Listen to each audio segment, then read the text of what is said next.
Hello, my name is Jim Harries. I would like to present an issue in contemporary missiology that is often not recognized as an issue in contemporary missiology. Before doing so, just a bit of personal introduction. I'm British in origin, called by God in 1987 to work with for him in the majority world. I've been in East Africa since 1988. Initially in Zambia, doing agriculture.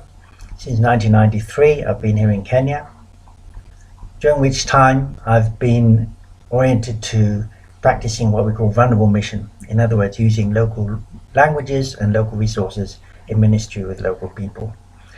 I've essentially have four aspects to my ministry. One, I'm here actually under the umbrella of the Coptic Orthodox Church, so I do some preaching, Bible studies and prayer for the sick, often associated with the hospital here. Secondly, I look after orphan children at home, which I've done for well over 20 years now. Thirdly, I do a lot of Bible teaching and ministry and fellowship with particularly Indigenous churches using the Luo and Swahili languages. And then fourthly, I also do a lot of writing and research.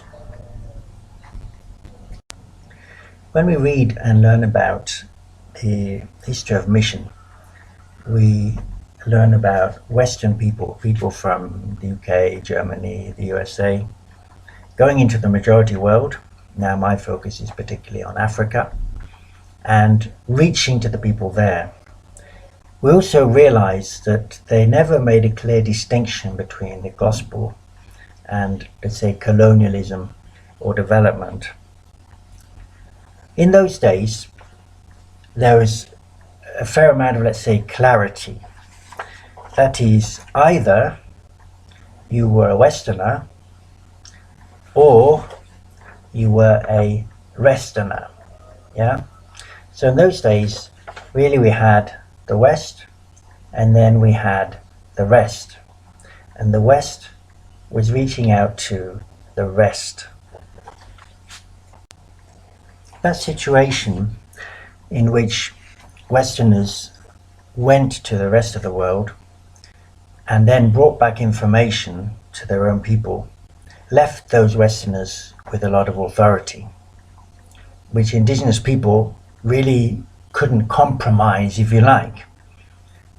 The Westerners were thereby enabled to speak truthfully and honestly when they were back home about the conditions and the nature of the people they found on the field. That situation has changed. Nowadays, I think the situation is more like this. There's a large W and a small r.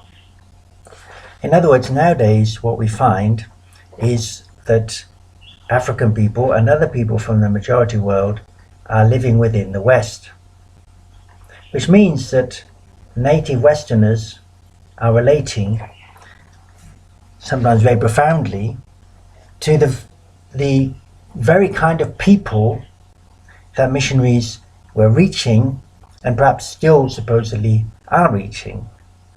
This means if, say, a mission from Africa goes back to the UK and talks about Africa, then the people listening saying, but I know people from there.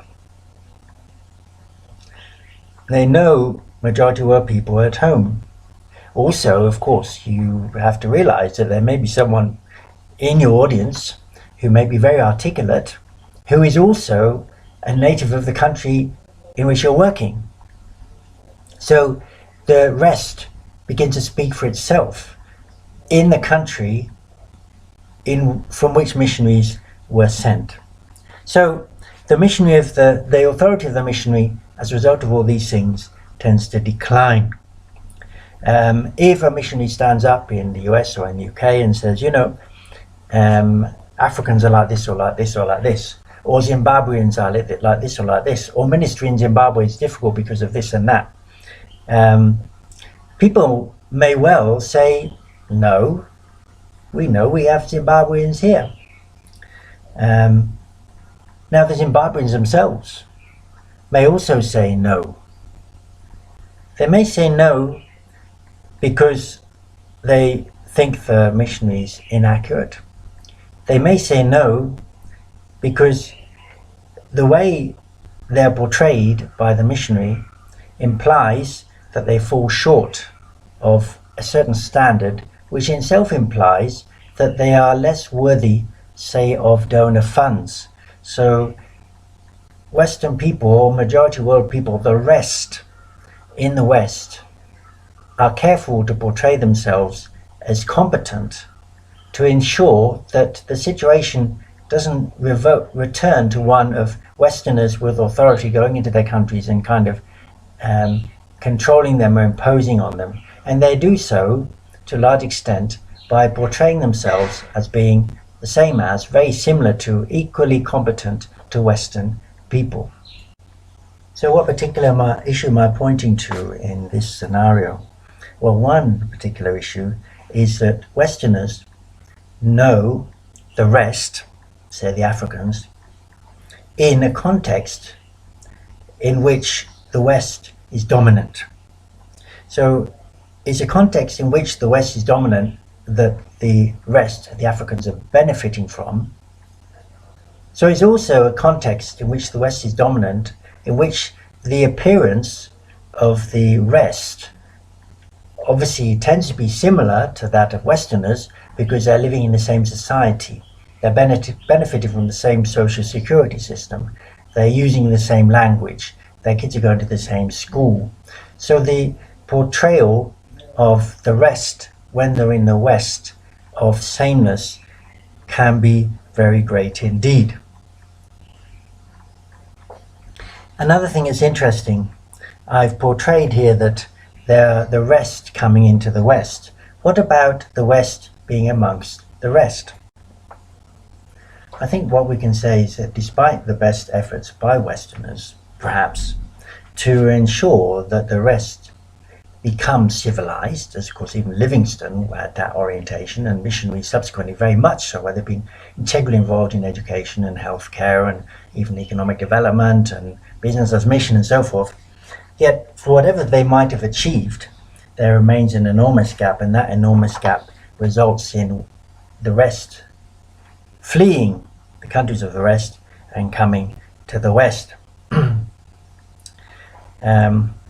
If the development project had succeeded, then presumably the rest, Africa, would be catching up with the West in development terms, and therefore there would be no need for those people to flee again. So this suggests that there's been some kind of error, some kind of omission in the development project. Let's say that the development initiatives that continue even today that are based on secular thinking fall short of the full reality of humankind. So we say, well, there's a major reason why so many Africans, or why so many of the rest come into the West, is probably to do with finance.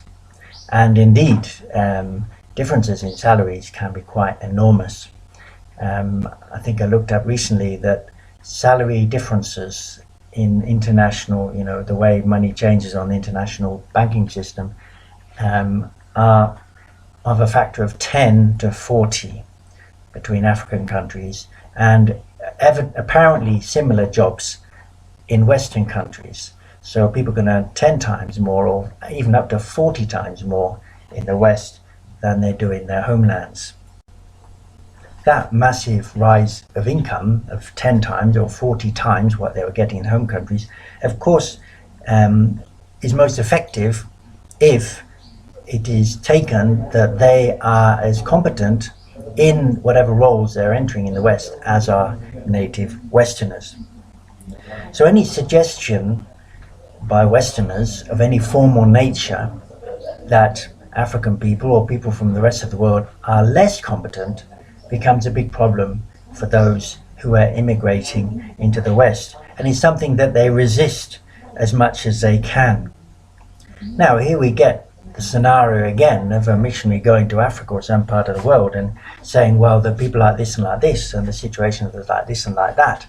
Now the native people may be listening, or maybe part now of the conversation, may be informing those who the missionary is also trying to inform, may well do their utmost to critique any suggestion that the problems in Africa are caused by the nature of the people in Africa, because that would imply that those same people, when they come in the West, are less deserving of the kind of largesse that Westerners themselves benefit from, say when having salaried employment within Western countries.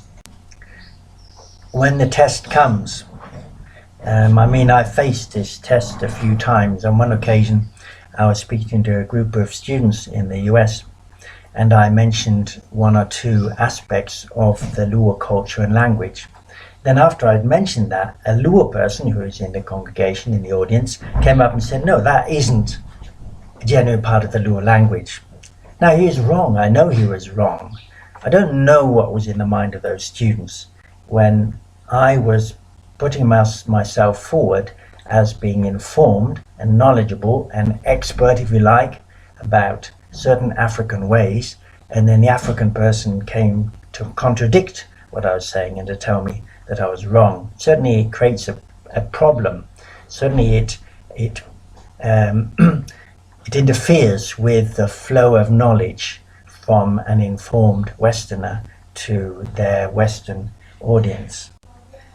In the light of all this, we need to bear in mind that there are many things that these days act towards a portrayal of the rest of the majority world as being the same as the West, that are not really rooted in truth, but nevertheless they are very powerful influences towards the identification of the West as being the same as the rest, as being the same as the West. Let me just give a few examples. Underlying all this, of course, is the globalization of English. So an example to illustrate what happens when English is globalized. So some years ago, let's say in the UK, people came up with the term modern to describe themselves. The term modern indicates that the UK people at the time were unlike how they used to be. You know, they used to be primitive, or they used to be traditional, but now they are modern. They have taken a step. They become different. They become, well, I guess, more sophisticated, more rational, more able, less superstitious, less rooted in things that don't make sense. You know, religion, less religious, we can even say. Now, what happens if English becomes the national language of a country in Africa, like Kenya or Zimbabwe or Zambia or Nigeria? Well, the African people, of course, they learn their English from British people. So they not only learn terms, they also learn like discourses and phrases and phraseologies and ways of talking. Now, one of the ways of talking that they will learn from British people is that which says, we are modern. So then African people begin to say, we are modern. Now, the first time that happens is probably quite striking to someone from Britain, because the original notion of Africa is that they are primitive. But now, African people are simply saying, we are modern. Now, this is kind of modernity imparted by linguistic inference. Yeah, so the fact that they use English in the same way as do British people somehow makes them resemble British people more. And certainly it becomes difficult for someone to say, no, you shouldn't say we are modern. You are not modern. We Brits are the ones who are modern. They say, but we're using your language. Well, yes, you are, and that's globalized English. That today is the acceptable wisdom, that globalization of English is beneficial to people. You can probably tell it's an idea that I'm not necessarily in favor of.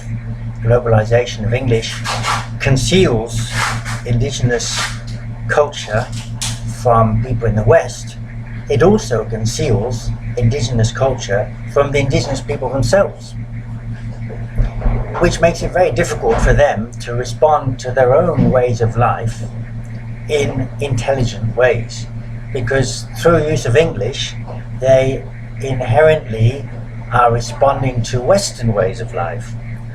So then education, for example, in much of Anglophone Africa, although in a sense it can be seen as being helping the African people themselves, in many ways what they're being educated to do is to be a part of UK or Western society. So their education is helping African people to solve problems in the West and not Western problems. Just one other example to illustrate a similar point. We have a term, supernatural. Now, supernatural, as I understand, was a concept invented in the 16th century for whatever reason, and underlying this notion of supernatural is that there's something natural, kind of a clockwork world, and there's something supernatural, there's something beyond this clockwork world. Now that's how lots of moderns conceive their theology. They see as the world kind of carrying on as it is, you know, the watch has been wound up and God is out there, and occasionally you may or may not get a supernatural intervention. But certainly supernatural intervention is difficult to predict and difficult to really identify, especially as science progresses more and more. Now, I've heard African people frequently speak and write, and they use the term supernatural. Well, of course they would, because it's a term that's inherent to English. In English, there's a term supernatural, and God is thought to be or said to be supernatural. So African theologians will talk about God as being supernatural. So that strongly implies then that African people are dualistic in their thinking, that they understand there's a nature and there's a supernature. But actually they are not dualistic, they're monistic. They don't see that distinction. Yet while they don't see that distinction, their communication indicates the distinction is there because of the language that they're using, i.e. English. Another factor here, which is again massive, I'll only mention it in passing, but it's enormous: racism. African people in the West often struggle to find their feet. Implicitly, they're so different from Western people that it can result in kind of a separation, which Western governments are trying to avoid. One way they're trying to avoid that separation between native Westerners or whites and blacks or Africans is by insisting that people not be racist. Now, racism is a very intricate subject in many ways, but let's say in a basic way, it's hard to get away from colorblind racism. In other words, someone who's not racist is someone who takes African people as kind of equal to us white people. This is another massive force that occludes any truth or any reality about Africa or Africans that happens to be different from that of Westerners in the West. Some of you may be wondering, well, why am I defending the authority of a Westerner to talk about Africa in a world in which African people should be speaking for themselves? Well, I think some of the reasons I've already alluded to. Africa is a continent known for poverty. There's a lot of poverty in Africa. This orients people to money. So many African people's interest in the West is in raising themselves financially, and they succeed enormously. Someone getting a foot onto Western soil can easily become 10 times wealthier than a person who hasn't done that. Now, that results in their presentation of the truth about Africa obviously being oriented to that which will produce money, which will produce wealth. Now, is there a sense in which that then conceals important things about Africa, that the West, who is controlling Africa in many ways, because they retain the purse strings and the real power, if you like, are then working blind? So that raises a question, well, though, can a Westerner know Africa better than an African? If we have Africans to listen to, why listen to the Westerner? Well, no, a Westerner cannot. know Africa better than an African. But a Westerner may well communicate Africa to the West differently than would an African. And this raises issues of communication, let's say of translation. And the way I tend to consider this is the direction of translation. There are two directions of translation. There are two people who can inform us about Africa. One is an African who's lived in Africa and been born in Africa, if you like, who then learns something of the West. Another is a Westerner who's born and raised in the West and then has been exposed to life in Africa. Now, which is a person to whom we should pay the most attention? Now, the African knows African ways of life, obviously, intimately, but they may not know how or where those connect to the West. They may be relatively unfamiliar with the discourse in the West, the basic position from which Western people live, their essential understanding. The Western, on the other hand, understands the West, sees something in Africa, and can quickly perceive how that thing could fit into this Western, what do you call it? Let's call it into the Western complexity. It's a bit like if a Westerner goes on a trip in Africa for a week and comes back. They report what they found in a way that fits with Western people's understanding. Yeah, because let's say they come from Canada. Okay, when they go to Africa, they find it's hot. So they go back to Canada and say, hey, Africa is hot. But on the other hand, an African going to Canada wouldn't say Africa is hot, he'd say Canada is cold. Now that's just a very simple example on how perspective determines discourse. Westerners already, from their own experience, have a foundation of understanding of Africa. Another Westerner who has more experience will build on that foundation and take people beyond it. A person from Africa himself who doesn't know that foundation, however, may try and explain something that's totally distinct from that. Therefore, not building on pre-existing comprehension, but trying to design a comprehension using a language in a context with which they're unfamiliar. So, essentially then I would say that translation has to be or should be into the familiar, into the known. And in education, of course, the same principle is widely acknowledged and practiced. You have to, an important part of educating children is knowing who the children are. Then a good teacher teaches in respect to prior understanding. You might have a super scientist who understands quantum mechanics intricately, but they're not a good teacher because they just talk about their issues on quantum science, quantum physics, without relating it to where the student is. A good teacher has to know where the student is and bring new information into a scene that they understand. So in that sense, in that very important sense, the person who should be informing the West about Africa is a Westerner, not an African. Similarly, of course, the person who should be informing Africa about the West is an African, not a Westerner. And these things, these days, we have wrong.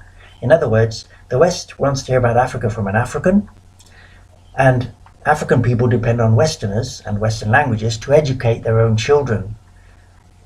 The education in Africa should be built on, okay, an African comes to the West and then tells African people in their own language, this is what I found.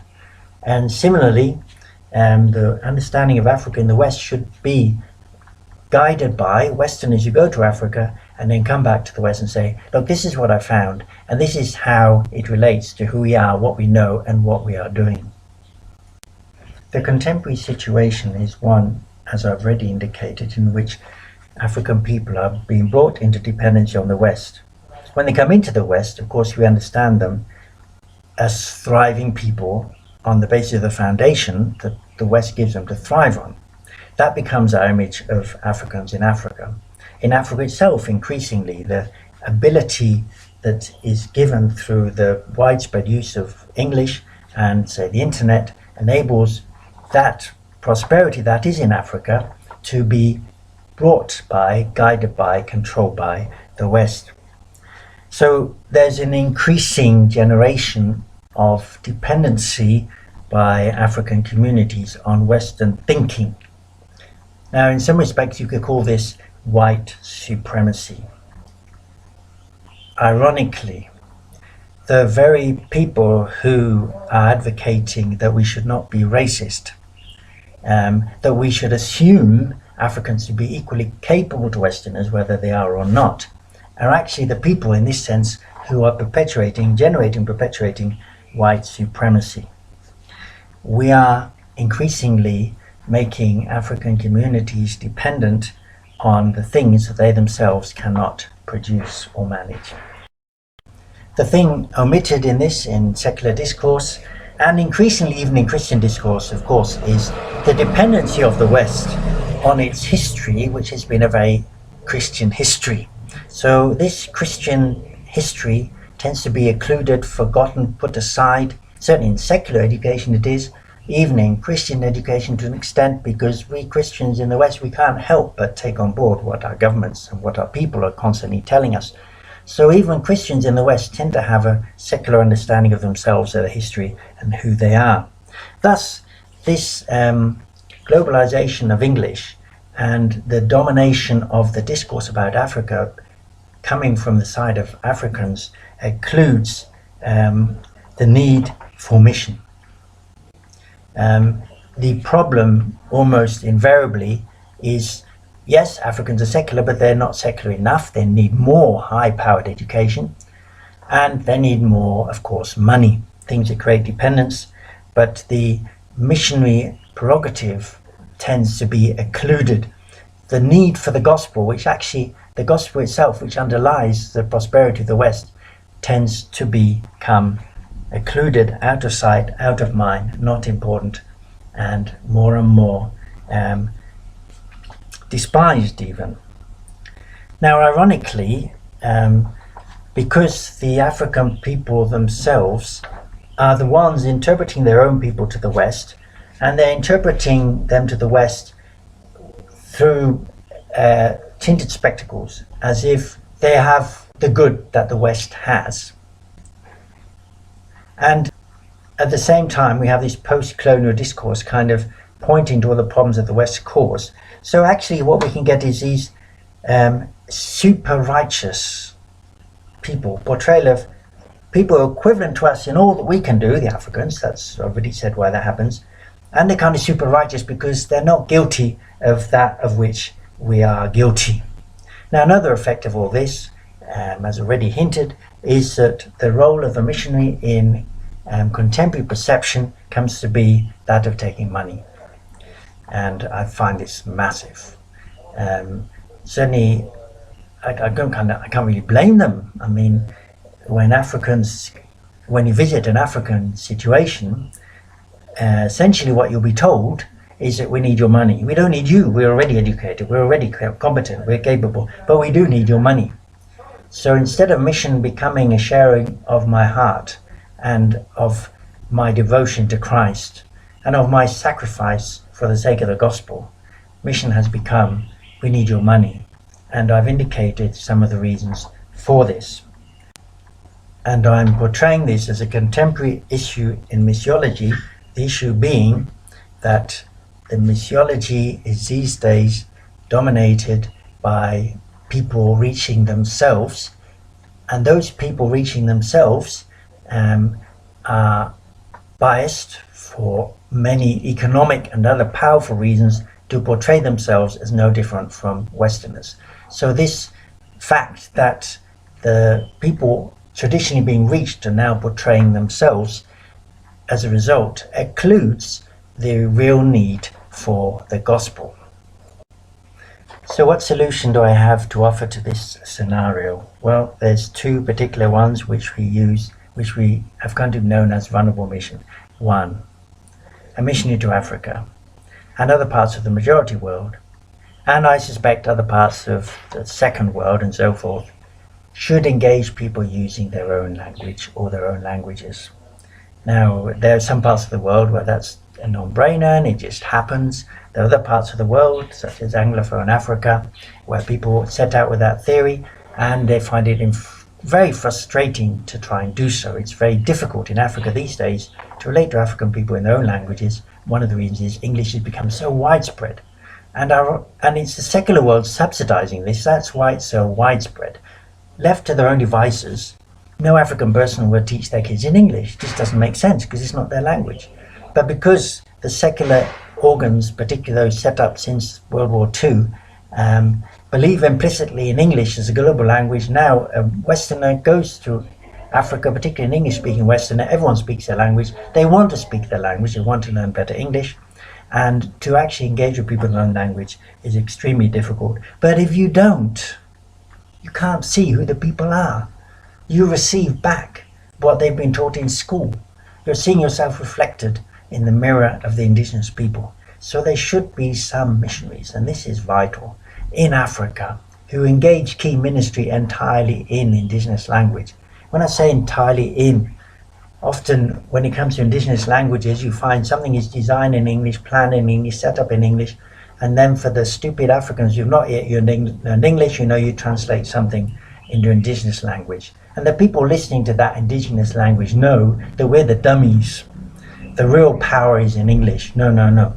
You've got to have something top to bottom that is in an Indigenous language. Another thing here, I've already mentioned that there's a lot of pressure on Westerners really to provide money. Donors, money is what we're told is needed in Africa. Now, when we provide money, and that money is linked to systems that are Western designed, we are perpetuating dependency. If it's not linked to systems that work on a Western basis, that are Western designed, then we call it corruption. Because African ways of life, traditionally, are different from modern Western ways of life. We have things like the patron-client system. A patron-client system, a patron gives benefits and receives praise. People are rewarded for a service. If someone does you a service, you have to pay them something. You can't say, you can't acknowledge that they're paid to offer you that service. So bribes and so forth are there. So an important second principle is that some Western missionaries should engage Africa using local resources. These days, the mission that continues into Africa is making African people dependent on us and not dependent on the gospel. This is a very dangerous situation, I think, to be in, a very undesirable situation to be in. It means that while the African people are dependent on our thinking in order to thrive, we who provide the thinking are talking into ignorance. We're talking into contexts we don't know or understand. COVID-19, I'm afraid, is a classic case study of this. When COVID-19 broke out in March 2020, I was here in East Africa, and all this advice was flooding into Kenya on how to respond to COVID-19. Shut people into a room by themselves. Don't move around. Don't be together with people. Close churches. The churches that people love, where they get encouragement, where they get the fellowship, where they arrange the funerals, that arrange the weddings, where the pastor is the person people go to in order to get counsel that doesn't get them entrenched into witchcraft. Close the churches. That was the advice that came. Corruption has been aggravated. Witchcraft has increased. People become depressed. Locking people into their homes has resulted in all kinds of issues that kind of quietly being forgotten again. The advice was terrible. The advice was terrible because it came from people who didn't understand African context.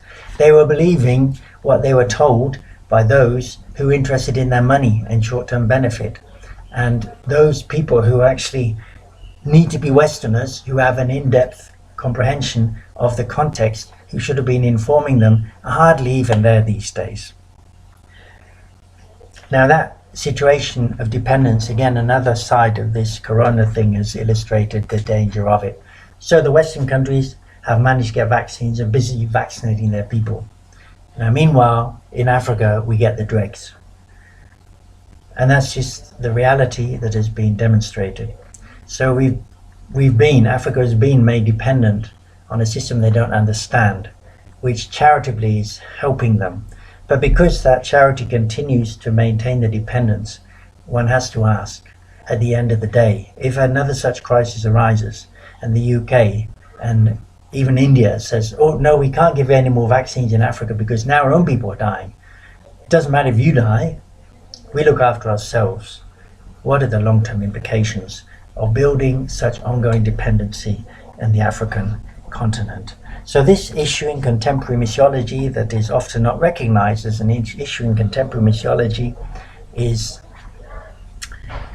an undoing of sense resulting from poor epistemology arising from the people who were the ones being reached, who remain financially dependent on the West, having become the key informants of what's actually happening in the majority world.